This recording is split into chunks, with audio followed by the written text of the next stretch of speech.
So the beggar started asking for alms from the tall man.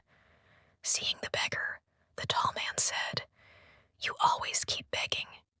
Have you ever given anything to anyone?" The beggar replied, "Sir, I am a beggar. I always beg from others. I don't have the means to give anything to anyone." The tall man said, "If you can't give anything to anyone, you don't have the right to beg. I am a businessman, and I believe in a fair exchange.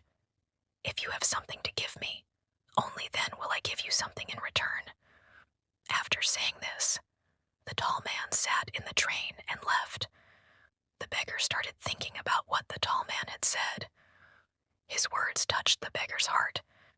He thought, "Maybe I am not getting more alms because I cannot give anything in return. But I am a beggar. How can I give anything to anyone?" After thinking for a while, the beggar made a decision.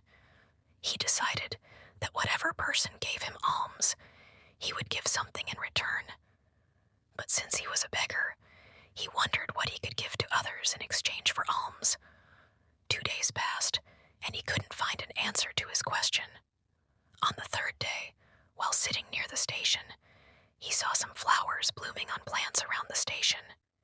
He thought, why not give flowers to people in exchange for alms? He liked this idea and picked some flowers. Now, whenever someone gave him alms, he would give them a flower in return. People liked the flowers and kept them with themselves. The beggar continued to pick flowers and gave them to people in exchange for alms. In a few days, he noticed that more people were giving him alms. He would bring all the flowers from the station and give them to people. As long as he had flowers, he would receive a lot of alms. But when the flowers ran out, he wouldn't get any alms. This continued every day. One day, while begging, he saw the same tall man sitting in the train, the one who had inspired him to give flowers in return for alms. The beggar immediately went to him and said, "Today, I have some flowers to give you in exchange for alms." The tall man gave him some money, and the beggar gave him some flowers. The tall man was impressed and said, "Wow, today you have become a businessman like me." The tall man got off the train at his station, but his words remained in the beggar's heart. The beggar kept thinking about them and felt very happy. His eyes began to shine, and he felt like he had found the key to success that could change his life. He quickly got off the train and shouted excitedly, "I am not a beggar. I am a businessman. I can also become rich." People around him thought he had gone mad, and the beggar was never seen at the station again. 6 months later, at the same station, 2 men dressed in suits and ties were traveling. When they saw each other, one of them said to the other, "Do you recognize me?" The other person said, "No, I think this is our first meeting." The first person smiled and said, "No, think carefully. We have met twice before." The second person replied, "I don't remember. When did we meet before?" The first person smiled again and said, "We met twice on the same train. I am that beggar you met. The first time you told me what I should do in life, and the second time you told me who I really was."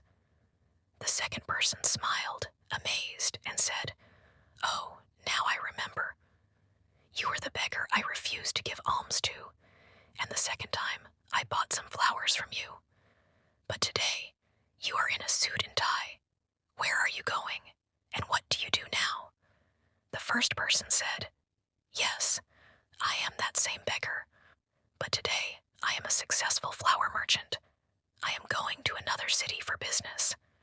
After a brief pause, he continued, "You taught me a natural law, which is that we only get something when we give something in return.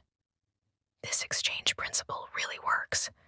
I felt it deeply, but for a long time, I kept seeing myself as a beggar and never thought beyond that.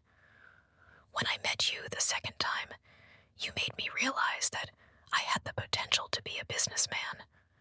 I understood why people were giving me alms. They were not giving me alms, but paying for my flowers. They were buying my flowers because they were cheaper than anywhere else.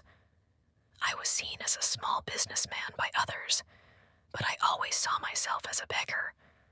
After meeting you, I realized that I was a small businessman.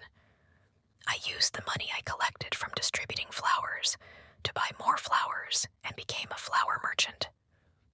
The people here love flowers, and their love for flowers helped me become a successful flower merchant. The two businessmen were happy, and when they got off the train at the station, they continued their conversation about their respective businesses. Friends, this story teaches us a lot.